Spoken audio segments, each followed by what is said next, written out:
Hello guys and welcome to a new brand video. In today's tutorial, I'm going to show you how to find deleted items on or deleted listings on the Facebook Marketplace. So now the first thing that you will need to do is to open your web browser. Either it was Mozilla Firefox, Microsoft Edge or Google Chrome or any web browser. After that, you will need to go to facebook.com in the URL and click enter. Now you will need to create a Facebook account if you don't already have it. To do so, you will need just to click create new account and it will take you to the new account creation.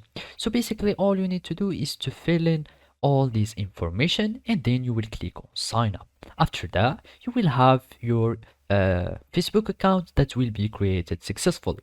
Then all you need to do is to go again to facebook.com and then you will add your account or you are going to log in to your account. So basically you click on login after you fill in your email and password and it will take you to your account.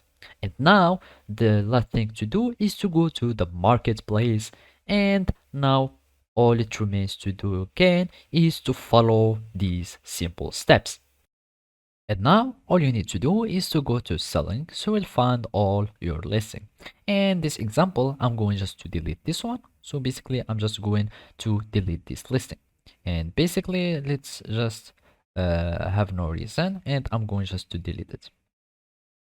And now as you can see, if we are here in all the filters or searching for all the listing, you won't find the deleted item.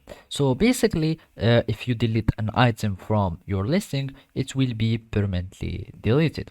So instead of deleting your items so you can find them later, is to archive them. And basically all you need to do is to archive your item is to go to this 3-point action, and if it was like pending or other states, you will find the archive option here, and then you will need just to archive them. So after that, when you will need to renew them or to find them again, you will need just to go to your archived items and then you will find your listing.